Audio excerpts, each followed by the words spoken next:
Au menu de cette vidéo, nous allons revenir un petit peu sur les performances du token même de Trump. Mais bon, parce qu'on a beau dire tout ce qu'on veut, ce dernier, bah, faut quand même un petit peu les compteurs. On va parler également de Coinbase, et puis, bah, gardons le meilleur pour la fin.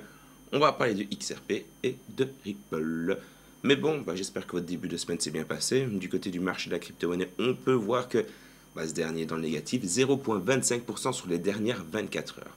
Du côté du Bitcoin, eh bien, perte de 0,34%. Sur les dernières 24 heures, le prix du BTC est de 93 894 $.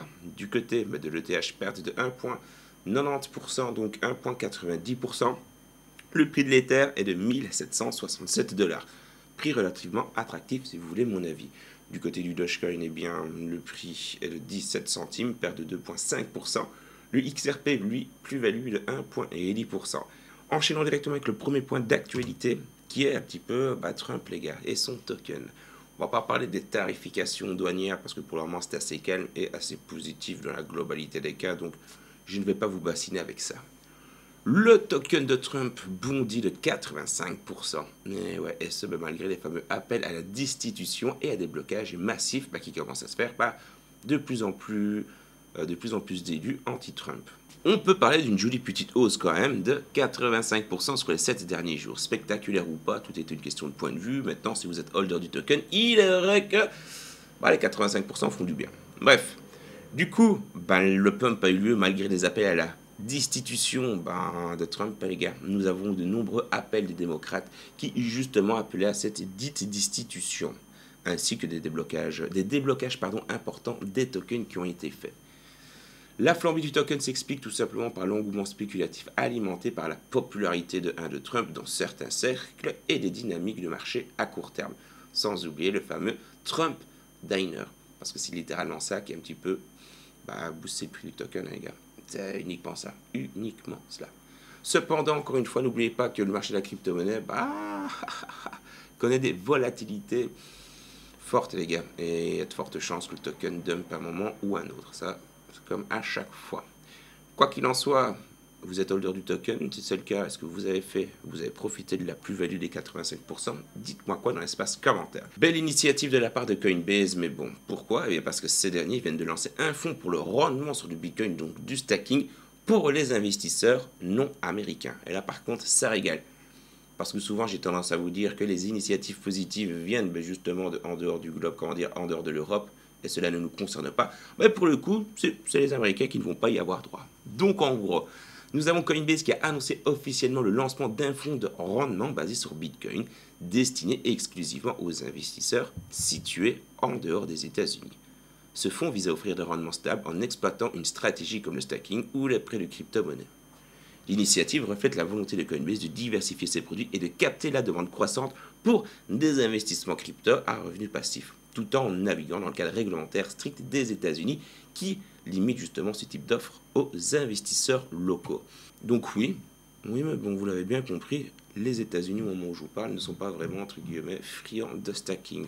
Encore une fois, parce que la loi ne le permet pas, mais ce n'est pas exclu que cela change à l'avenir.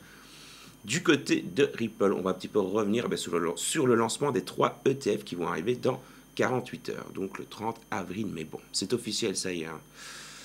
Après des mois et des mois d'attente, on rentre enfin dans le concret. Donc maintenant que nous avons les ETF qui, tout doucement, rentrent dans le game, mais bon, je vous refais un petit peu la timeline. Nous avons donc l'IPO qui va arriver en fin d'année et la demande de licence pour opérer en tant que banque. Ça arrivera aussi courant 2025. Plus d'autres petites choses qui vont se greffer, encore une fois, au fur et à mesure que les mois passent et les semaines passent.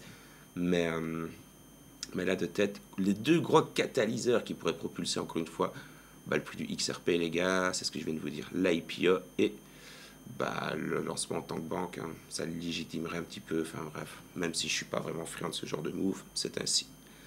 Bon, on va revenir maintenant sur l'arrivée imminente de 3 ETF basés sur le XRP de Ripple.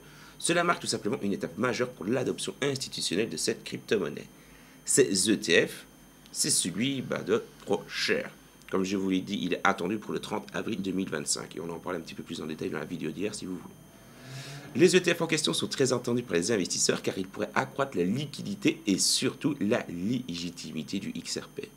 L'enthousiasme est palpable sur les réseaux sociaux, mais quelques incertitudes subsistent quant à la volatilité du marché et aux défis réglementaires aux États-Unis, bien que la perspective sur le long terme pour le XRP soit positive. Comme je vous l'ai dit, nous avons donc 3 ETF différents. Le premier ETF en question s'appellera l'ETF Ultra XRP. Son but, il consiste tout simplement en une position acheteuse avec un effet de levier x2. Ensuite, nous avons l'ETF Short XRP. Lui va vendre du XRP à découvert sans effet de levier. Et ensuite, vous avez l'ETF Ultra Short XRP. Par conséquent, il va vendre du XRP à découvert avec un effet de levier x2. Maintenant, vous avez toutes les informations sur le lancement des futurs ETF qui arriveront le 30 avril. Et terminons doucement la vidéo avec l'analyse de EGRAG, mais bon, notre fervent défenseur du XRP. EGRAG affirme que le XRP fait un schéma fractal similaire à celui de 2017 qui avait conduit à un sommet historique de 3,80 centimes en janvier 2018 après une hausse de 6319% entre mars et mai 2017, suivi d'une consolidation puis d'une nouvelle envolée. Selon lui, ce modèle se répète en 2025 avec une récente hausse de 578% en novembre 2024, mais bon, qui a tout simplement propulsé le prix du XRP de 50 centimes à 3,39 $. On s'en souvient, les holders de XRP. J'espère que vous avez bien profité de cette hausse, les gars. Non, on va pas se mentir, elle avait régalé. Bref, suivi d'une correction, et maintenant nous sommes dans une petite moment de consolidation, les gars. Non. On est clairement en mode consolidation depuis 3 mois, peu de choses près. EGRAG base son analyse sur une structure de 5 vagues d'Elliott. La hausse à 3,39 correspond à la fin de la vague 1 et le XRP se trouve actuellement à la vague 2, donc en correction. Il anticipe que la vague 3, qui débuterait avec une reprise, pourrait propulser le prix du XRP à 27 centimes d'ici l'été 2025. Ou alors, pour être un petit peu plus large, entre juin et septembre. Un objectif qu'il défend depuis décembre 2024 lié à des indicateurs techniques comme le croisement des 21 EMA au-dessus du break-off structure, en l'occurrence. Non mais attendez, EGRAG ne s'arrête pas là. Après un possible repris à 5 $ lors de la vague 4 sur 3 ans, marquée donc par un marché baissier, une vague 5 pourrait propulser le prix du XRP à un nouveau sommet qui représenterait 120 $, soit une petite hausse de 5072% par rapport à son prix actuel. À 120 $, la capitalisation boursière du XRP atteindrait environ 7000 milliards de dollars. Bien que convaincu par ce fractal, EGRAG note que le calendrier pourrait être retardé, voire accéléré. Et ce, tout dépend encore une fois de l'adoption du XRP. Bon, quand même, je vous le dis, restez les pieds sur terre. Si on peut déjà aller rechercher ici, incessamment sous peu les 5 $, voire les 10 $ pour vraiment se mettre en mode champagne, c'est déjà un bon signe, mais bon. C'est déjà un bon signe. Si maintenant on va chercher les 27 $, là les gars, n'oubliez pas de prendre un petit peu de bénéfice. Parce qu'encore une fois, n'oubliez pas qu'à un moment ou à un autre, c'est cyclique. Hein, d'accord? On attend tous que le cycle reparte à la hausse. Hein, cette fameuse altcoin saison, le bull run, etc., etc. Mais bon, il y a quand même eu pas mal de facteurs dans le monde qui ont fait que c'est un petit peu fucked up tout cela. Mais ça arrive. Moi, à mon sens, ma petite prédiction personnelle, ça n'a pas encore commencé. Non. Et je vous dis ici, on va avoir un BTC à, les 200K, ça va être fait, voire 250K, ce serait quand même champagne. Bref. Mais bon, je vous dis dans quelques heures, et d'ici la prochaine vidéo, tâchez de bien vous porter.